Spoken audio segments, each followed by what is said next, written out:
নওগাঁ একের জনগণ শহীদ জিয়া, মহান স্বাধীনতার ঘোষক শহীদ জিয়া, দেশমাতা বেগম খালেদা জিয়া, বিএনপির চেয়ারম্যান জনাব তারেক রহমান ছাড়া তারা কাউকে চেনে না, কাউকে বোঝে না।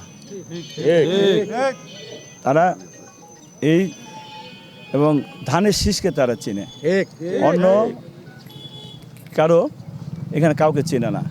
সেই দিক থেকে আপনি নিশ্চয়ই বুঝতে পারছেন যে এলাকার জনগণ ধানের শীষের সঙ্গে আছে।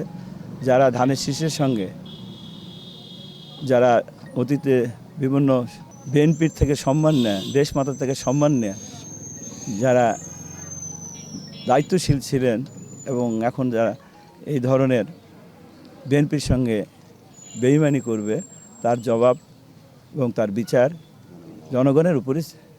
আল্লাহর রহমত সাহায্য নিয়ে আল্লাহ পাক যদি আমাকে এই নির্বাচিত করায়, এমপি নির্বাচিত করায়, তাহলে যে এই নির্বাচনী এলাকার যে প্রত্যাশা, এই প্রত্যাশা সম্পর্কে আমি জানি।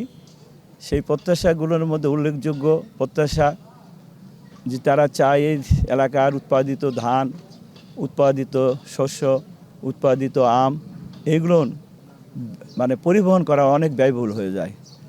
তো ফলে এই এলাকার যদি রহনপুর থেকে রেল লাইন নওগাঁ 1, নিয়ামতপুর, পোরশার, সাপারি উপর দিয়ে জয়পুরহাটের সাথে কানেক্ট হয় এবং এই সান্তাহারের সঙ্গে যদি কানেক্ট করা যায়, তাহলে অতি সহজে রংপুর অঞ্চল, উত্তরবঙ্গ এবং পূর্ববঙ্গের রাজধানী সহ এলাকায় পরিবহনের সুবিধা হবে এবং পরিবহন খরচ কমে আসবে, কৃষকেরা উপকৃত হবে।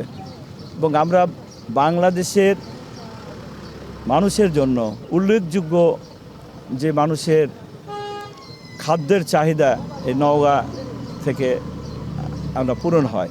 ফলে নওগাঁ কৃষিভিত্তিক অঞ্চল, কৃষির উপরে এখানে কাজ করতে হবে এবং নিয়ামতপুরটা পুরোপুরি কৃষির উপরে নির্ভরশীল। এখানে কৃষিভিত্তিক যে এখানকার পানি ব্যবস্থা নিতে হবে, যাতে সহজে পানিগুলো পাওয়া যায়।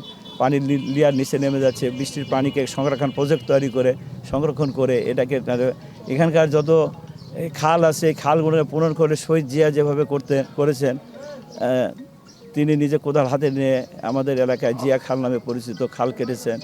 তো এরকম খালগুলোকে সংস্কার করতে হবে। এখানে নদীর এই বৃষ্টির পানি সংগ্রহের প্রধান উপায় বহু বরাদ্দ এই অঞ্চলে আমাদের খাস পুকুর আছে, এই পুকুরগুলোকে পুনঃখনন করে এই পানিগুলোকে ধারণ করে এগুলোকে কৃষিকাজে ব্যয় করা, কৃষিকাজে লাগানো যেতে পারে। এবং এই অঞ্চলের মানুষের দাবি যে কৃষিভিত্তিক যেহেতু অঞ্চল, এই নিয়ামতপুর, পোরশার, সাপারে এই জায়গার এমন একটা সুবিধাজনক স্থানে যে একটা কৃষি বিশ্ববিদ্যালয় যদি করা যায়, তাহলে আমাদের এই বরেন্দ্র অঞ্চলের মানুষের জন্য কৃষির উপর যে জ্ঞান লেখাপড়া করার পথটা সুগম হবে।